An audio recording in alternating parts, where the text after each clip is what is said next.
तो असा indigenous rights Allianz जे तरफा कुछ करारदादूं ठाहियूं आहिनि उहे हिते पेश करियां थो। जिन बि दोस्तनि खे मंज़ूर हुजनि हथ मथे करे उन्हनि करारदादनि जी मंज़ूरी ॾिए। पहिरीं करारदाद आहे त बहरिया टाउन, DHA सिटी, फज़ाया टाउन ऐं कराची ॿाहिराड़ीअ जे अंदरि ॿिया मनसूबा ख़त्म कया वञनि, मंज़ूर आहे। ॿी करारदाद आहे त मलीर जूं 50 देयूं MTA खे ॾियण वारो फ़ैसिलो वापसि वरितो वञे। टी करारदाद आहे मलीर ज़िले खे ज़राई इलाइक़ो करार ॾेई ज़मीनुनि जे इलाटमेंट ते पाबंदी लॻाई वञे, कमर्शियल। चौथी करारदाद आहे त 1922 में जेके मक़ामी माण्हुनि खे लीज़ ते ज़मीनूं ॾिनल आहिनि उन्हनि जो मुदो ख़त्म थी वेंदो। उहे जेके ज़मीनूं आहिनि समूरियूं ज़मीनूं उन्हनि मक़ामी आबादगारनि ऐं हारियुनि खे हमेशह जे लाइ ॾिनियूं वञनि। मलीर जे ॿाहिराड़ियुनि वारियूं समूरियूं ज़मीनूं, सरकारी समूरियूं ज़मीनूं ॿाहिराड़ीअ जे माण्हुनि खे इलाज कयूं वञनि।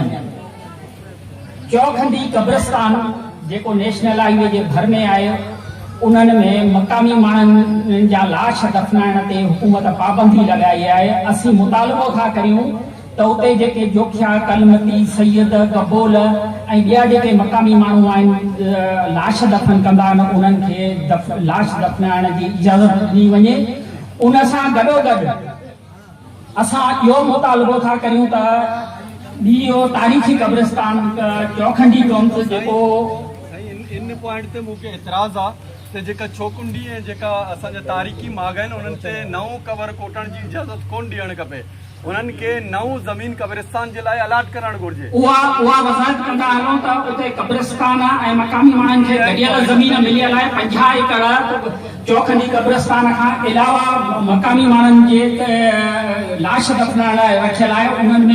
उन्हनि खे लाश दफ़नाइण जी इजाज़त ॾिनी वञे। इन बहस खे पोइ कंदासीं। बहस न आहे, बहस न आहे,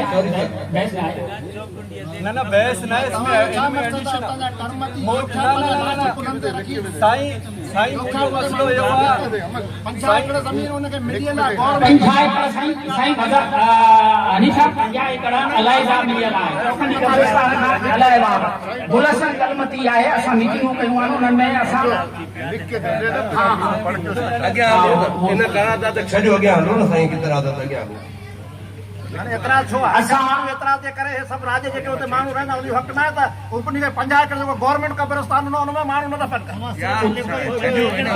50 एकड़ खे चौखंडी कब्रिस्तान जे भर में जेका 50 एकड़ मक़ामी माण्हुनि जे लाइ हिते जेके कलमती, जोखिया